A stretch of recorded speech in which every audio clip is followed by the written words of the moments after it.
Muito boa noite.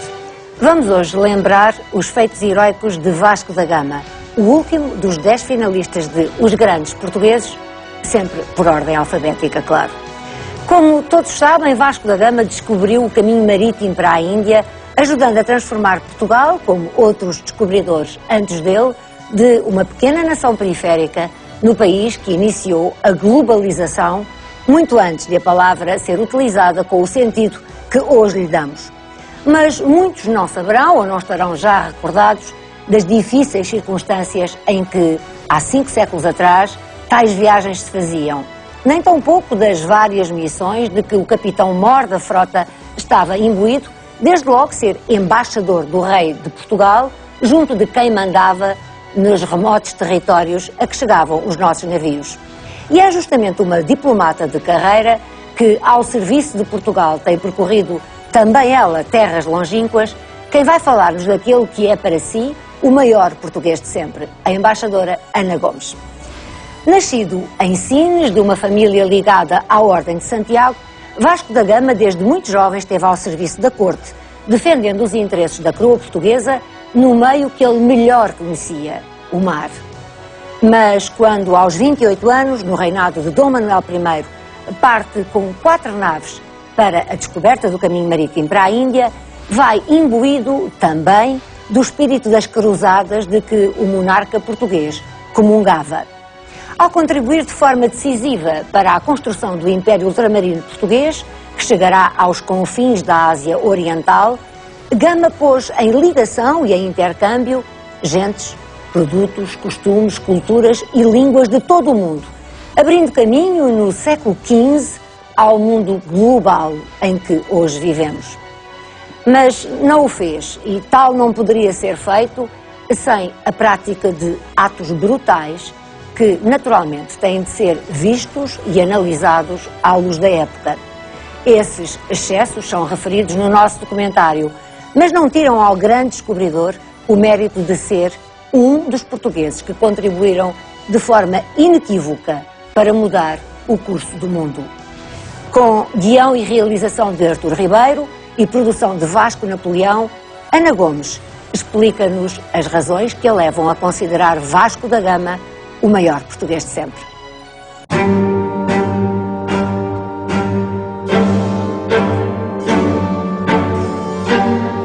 Estamos no Restelo, onde, no dia 8 de julho de 1497, os habitantes de Lisboa se reuniram para ver partir uma frota de 4 barcos comandada pelo capitão-mor Vasco da Gama. Partiam com um destino que poucos acreditavam ser possível alcançar e muito menos de lá regressar: as longínquas Índias. O economista e filósofo britânico Adam Smith afirmou que os 2 acontecimentos mais importantes na história da humanidade foram as descobertas da América em 1492 e do caminho marítimo para a Índia em 1498. Outros historiadores internacionais chamam Era Vasco da Gama da história do continente asiático ao período que se iniciou com a chegada das naus portuguesas ao Oceano Índico e que durou até 1945, quando o poder marítimo controlado pelas potências europeias ali terminou. Ao descobrir o caminho marítimo para a Índia, Vasco da Gama determinou uma mudança na ordem mundial. Foi pioneiro da globalização. Confiante, determinado, destemido, serviu 3 reis de Portugal. Vasco da Gama é, sem dúvida, o português que mais influenciou a história universal. Ele é o maior português de sempre.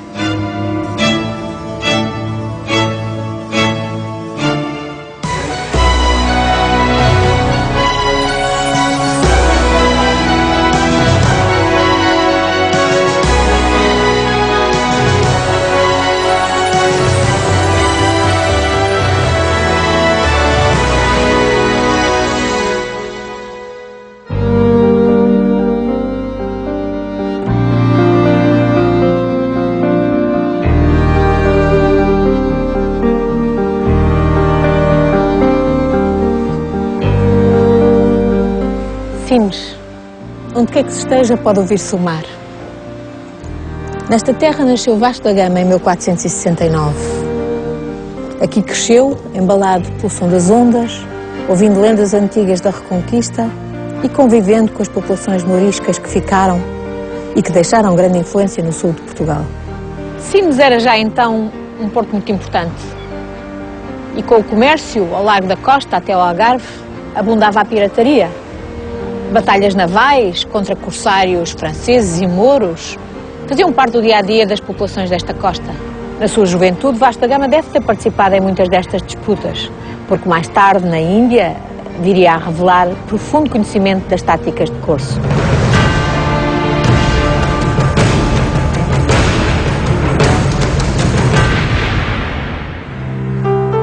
Gama gostava muito de Sines, tanto que no apogeu da sua carreira o que mais quis do rei foi ser nomeado governador da sua terra natal.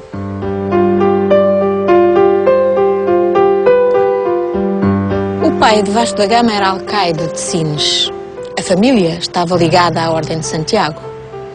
As relações de Vasco da Gama com esta ordem vão ser cruciais ao longo da sua vida, umas vezes em seu benefício e outras em seu prejuízo.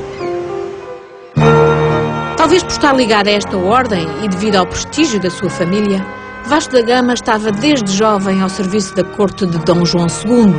Aparece pela primeira vez nos documentos oficiais do reino, encarregado de uma missão real, a captura de navios de corsários franceses que se encontravam nos portos de Setúbal e do Algarve.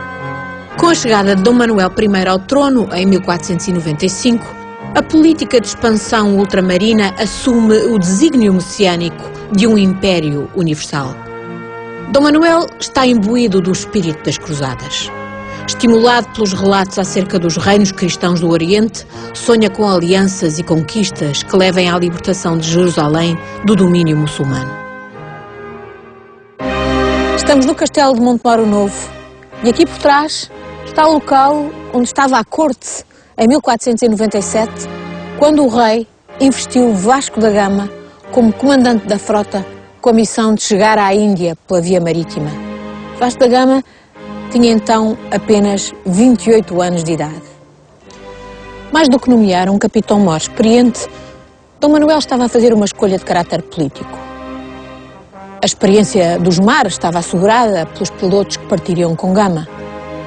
Pedro de Alenquer, que fora piloto de Bartolomeu Dias, o primeiro a dobrar o Cabo da Boa Esperança, e Pedro de Escobar, que fora piloto de Diogo Cão e tinha vasta experiência na exploração da costa africana.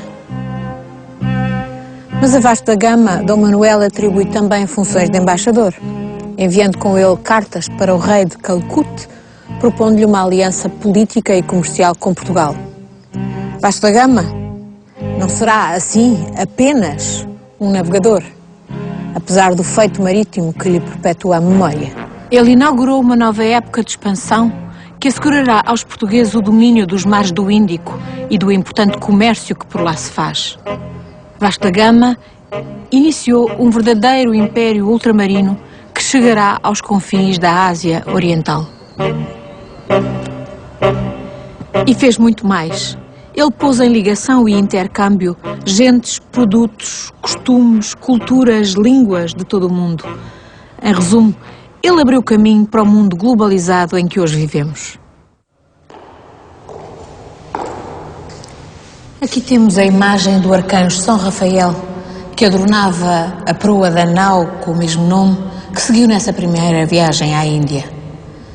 Era capitaneada por Paulo da Gama, irmão mais velho de Vasco. No regresso, a nau acabou por naufragar, mas a imagem salvou-se e desde então passou a acompanhar Vasco da Gama em todas as suas viagens.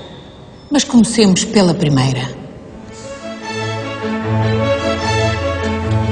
Aqui está uma réplica da nau São Gabriel, comandada pelo próprio Vasco da Gama. Tinha 24 metros de comprimento. A frota era também integrada pela nau São Rafael, capitaneada pelo irmão, pela caravela Bérrio, comandada por Nicolau Coelho, e ainda um navio de mantimentos.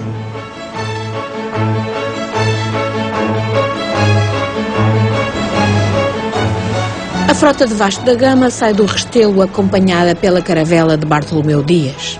Seguem juntas até Cabo Verde. Aí